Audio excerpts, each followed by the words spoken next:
ഒരു തവണ പറഞ്ഞു ഷാ വലിയുല്ലാഹി ദഹ്ലവിൻ്റെ ഒരു കഥ. അവരെ പള്ളിക്കടുത്ത് ഒരു ഷെയ്ഖ് വന്നു, വേറൊരു പറഞ്ഞെന്നാ. ഈ ഷെയ്ഖിൻ്റെ ലക്ഷ്യം ഷാ വലിയുല്ലാഹി ദഹ്ലവി പറഞ്ഞ ഈ വലിയ മുദല്ലിസും മുസന്നിഫും ആയ ഈ മഹാപണ്ഡിതനെ പിടിച്ചാൽ പിന്നെ എല്ലാവരും പിടിക്കാൻ കിട്ടും. അപ്പോൾ ഷെയ്ഖിൻ്റെ ലക്ഷ്യം ഷാ വലിയുല്ലാഹി ദഹ്ലവിനെ പിടിക്കലാണ്. ഭയങ്കര ഇബാദത്ത്, രാത്രി മുഴുവൻ ഉറക്കൊഴിച്ച നിസ്കാരം, പകലിൽ മുഴുവൻ നോമ്പ്, ജഗ പുക ദിക്റും പരിപാടി. അങ്ങനത്തെ ഒരു നല്ല മനുഷ്യനാണെന്ന് ബോധ്യപ്പെട്ടപ്പോൾ ആൾക്കാരൊക്കെ വന്ന് ത്വരീക്കത്ത് വാങ്ങലും ജഗ പുക. ഇനി വരാത്തത് ആരെന്നെ ഉള്ളൂ? ഈ ഷെയ്ഖിൻ്റെ കള്ള ഷെയ്ഖിൻ്റെ മുഖ്യ ലക്ഷ്യമായ ഷാ വലിയുല്ലാഹി ദഹ്ലവി വരാത്തുള്ളൂ. ആ മൂപ്പരെങ്ങനെ ചോദിക്കും. അപ്പോൾ ആൾക്കാരിങ്ങനെ പോയി പറയും, ചോദിക്കുന്നുണ്ട്. അപ്പോൾ ദിക്ർ എന്തൊക്കെയാണെന്ന് ചോദിക്കും. ദിക്ർ നോക്കുമ്പോൾ നല്ല മുന്തിയ ദിക്റുകൾ, ശരിക്കും ഹദീസിൽ വാരിതായ നല്ല ദിക്റിനൊരു കുഴപ്പമില്ല. മൂപ്പരെ ജീവിതം എങ്ങനെ? മൂപ്പര് എന്നും നോൽമ്പാണ്, രാത്രി ഉറങ്ങാതെ നിൽക്കാറാണ്. അപ്പോൾ ഷാ വലിയുല്ലാഹി ദഹ്ലവി ഒരു ദിവസം രാവിലെ സുബഹിൻ്റെ ശേഷം പോയി നോക്കി.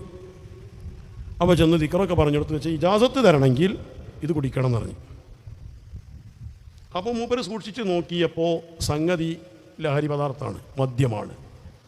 ഞാൻ കുടിക്കൂല, ഇത് നസ്സ് കൊണ്ട് ഹറാമാക്കപ്പെട്ടതാണ്, ഞാൻ കുടിക്കൂല എന്ന് പറഞ്ഞു. ഷാ വലിയുല്ലാഹി ദഹ്ലവി ആരോട് പറഞ്ഞു? ഷെയ്ഖിനോട് പറഞ്ഞു. എന്നാൽ എനിക്കിൻ്റെ തരീഖത്തില്ല, വേണ്ട എന്ന് പറഞ്ഞ് മൂപ്പര് പോന്ന്. അന്ന് രാത്രി നബി സല്ലല്ലാഹു അലൈഹി വസല്ലം തങ്ങളെ സ്വപ്നം കണ്ടു. സ്വപ്നം തെളിവ് എന്നുള്ള നിലക്കല്ല പറയുന്നത്, ഈ വാഖിയത്ത് പറയാണ്. സ്വപ്നം കണ്ടു.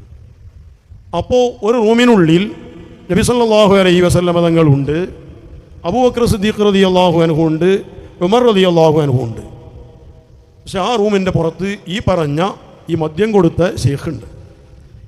ഈ ഷെയ്ഖ് ഷാ വലിയുല്ലാഹി ദഹ്ലവി മുത്തുനബി സല്ലല്ലാഹു അലൈഹി വസല്ലം തങ്ങളുള്ള റൂമിലേക്ക് കയറുന്നതിന് തടയുന്നു. അപ്പോൾ ഉറപ്പായല്ലോ നബി സല്ലല്ലാഹു അലൈഹി വസല്ലം തങ്ങളിലേക്ക് എത്തണമെങ്കിൽ ഈ ഷെയ്ഖ് മുഖേന എത്താൻ ഉറപ്പായില്ലേ? ഉറപ്പായി. ഇനിയിപ്പോൾ ഒന്നും നോക്കണ്ട. പിറ്റേന്ന് രാവിലെ എന്ത് ചെയ്തു? ഷാ വലിയുല്ലാഹി ദഹ്ലവി ഷെയ്ഖിൻ്റെ അടുത്ത് പോയി. അപ്പോഴും ഇതേപോലെ അനുഭവം. ഇജാസത്ത് തരണമെങ്കിൽ ഇത് കുടിക്കണം. അത് ഞാൻ കുടിക്കൂല, നസ്സ് കൊണ്ട് ഹറാമാക്കപ്പെട്ടതാണ്, കുടിക്കൂല അറിഞ്ഞ്. എനിക്ക് തരീഖത്തില്ലേ പോകുന്നു. അന്നും സ്വപ്നം കണ്ട്. സംഗതി വേറെ ആരെങ്കിലും ആണെങ്കിൽ ആദ്യത്തെ സ്വപ്നം കൊണ്ട് ഉറപ്പായി ഇത് ശരിയാണ്.